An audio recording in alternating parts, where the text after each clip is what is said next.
अगर तुम लोग नए हो तो सब्सक्राइब करो, वो जो लाल वाला बटन है उस पर फूट फेंक के मारो या फिर मोमबत्ती, मुझे नहीं पता, बस क्लिक हो जाना चाहिए। अब मैं भी जा रहा हूं।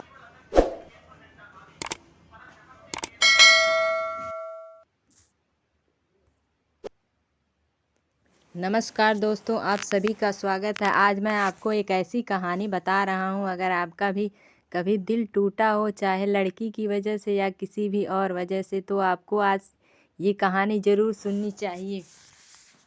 क्या पता इसको पढ़ने के बाद आपके अंदर परिवर्तन की लहर दौड़ जाए। अगर ऐसा हुआ तो यकीन मानिए मेरा वीडियो बनाने का मकसद पूरा हो जाएगा।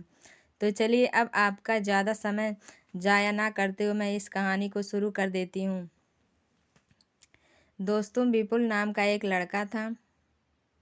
बहुत ही खुश मिजाज किस्म का आदमी था। कुछ दिनों पहले ही उसका कॉलेज में एडमिशन हुआ। वह इतना मस्त था कि अब सारी क्लास उससे खुश रहती थी। कभी अगर वो कॉलेज नहीं आता तो क्लास में सूनापन छा जाता था। दिन बीतते गए और समय निकलता गया, लेकिन विपुल की ज़िंदगी में खुशियों का अनुपात कम होता गया। वो क्लास में बिल्कुल चुपचाप बैठा रहता। कोई उससे पूछे तो बताने को तैयार नहीं था। पूरी क्लास में सन्नाटा छाने लगा, क्योंकि एक दिन उसके टीचर ने उससे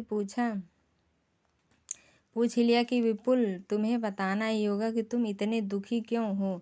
जब तक अपने अंदर दबे बोझ को हल्का नहीं करोगे तब तक कैसे खुश रहोगे। हिम्मत करके वो उससे बताया कि वो एक लड़की से प्यार करता था।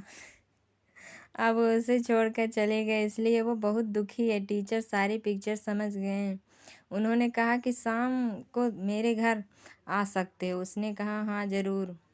हाँ, जब विपुल शाम को टीचर के घर गया तो उन्होंने उससे पूछा कि तुम क्या लेना पसंद करोगे, चाय या लेमन शरबत। उसने कहा लेमन शरबत। जब उन्होंने शरबत बनाया तो उसमें नमक काफ़ी ज़्यादा डाल दिया, और जब विपुल भाई ने वह लेमन शरबत पिया तो एक घूंट पीकर के मुंह बिगाड़ लिया और टीचर को कहा सर ये क्या बना दिया आपने, इसमें नमक बहुत ज़्यादा है। तो टीचर ने कहा विपुल कोई बात नहीं, मैं तुम्हारे लिए दोबारा शरबत बना सकता हूँ। विपुल ने कहा लेकिन सर उसकी कोई ज़रूरत नहीं है, हम इसी शरबत में थोड़ा पानी और चीनी डालकर इसे अच्छा बना सकते हैं। टीचर ने फिर पूछा कि क्या। विपुल ने भी यही जवाब दिया। अब टीचर ने कहा कि मैं तुमको यही बात समझाना चाहता हूँ, इसलिए मैंने जानबूझकर लेमन शरबत में नमक ज़्यादा डाला, और तुम्हारी ज़िंदगी में भी नमक ज़्यादा हो गया है तो तुम सिर्फ उसमें ज़्यादा से ज़्यादा चीनी मिलाते जाओ। कुछ ही दिनों बाद नमक की मात्रा कम हो जाएगी और आपकी ज़िंदगी पहले से भी खुशनुमा बन जाएगी। विपुल के गुरुजी चाहते तो यह सीधा सीधा भी समझा सकते थे, लेकिन आप सभी जानते हो सीधी बातें इतनी आसानी से समझ कहाँ से आती हैं। जो ज्ञान प्रैक्टिकल से मिलता है वो हमेशा याद रहता है, और ऐसी ज़िंदगी का ज्ञान तो हर उम्र भर नहीं भूलते। अब विपुल के जीवन में चीनी की मात्रा बढ़ने से खुशियाँ बढ़ रही थीं। उसने अपने गुरु के चरण स्पर्श किए और उनका धन्यवाद दिया। अगर वह इन बातों को अंदर ही अंदर दबा के रखता और विरह की अग्नि में जलता रहता तो गुरु कैसे समझ पाते। मैं भी आपसे यही कहना चाहता हूँ, अगर आपका भी किसी ने दिल तोड़ा है तो बार बार उसके बारे में मत सोचिए। किसी न किसी से तो साझा करके आपको अपना बोझ हल्का करना ही पड़ेगा। और अगर आपको कोई भी ऐसा इंसान ना मिले तो आप क्या करोगे, उसका भी तरीका मैं बता देता हूँ।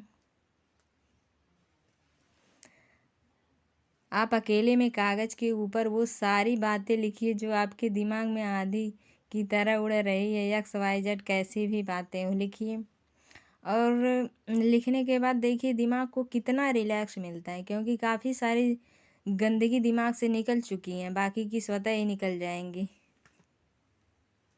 अब आपको इस कागज़ का क्या करना है, इसको फाड़ दीजिए, आपका काम हो जाएगा। देखो ये तरीका मेरा खुद का आजमाया हुआ है और ये कारगर है। अब चेक करने के लिए तो आपको ट्राई करना ही पड़ेगा। बाबा रामदेव जी भी कहते हैं करने से होता है। मैं खुद फ़ैन हुआ हूँ उनका, करोड़ों लोगों का जीवन बदल चुके हैं। तो कुल मिला के बात यही है, आप मेल हो या फीमेल हो, ये तरीका दोनों तरफ का काम करेगा। समय का खेल, वरना मैं आपको बहुत कुछ बता सकता हूँ। अब मैं आपसे विदा लेती हूँ। आपसे बहुत जल्द एक कहानी के साथ मुलाकात होगी। अपना ख्याल रखिए और प्यार बांटिए, क्योंकि ये 4 गुना लौट के आता है। आपको ये कहानी कैसी लगी कमेंट के माध्यम से हमें ज़रूर बताएं, और जिसे इसकी ज़रूरत हो उनके साथ शेयर ज़रूर करें। आपका कीमती समय देने के लिए और इस कहानी को सुनने के लिए मोरल स्टोरी की तरफ से आपका धन्यवाद। अगर तुम लोग नए हो तो सब्सक्राइब करो, वो जो लाल वाला बटन है उस पर फूट फेंक के मारो या फिर मोमबत्ती, मुझे नहीं पता, बस क्लिक हो जाना चाहिए। अब मैं भी जा रहा हूं।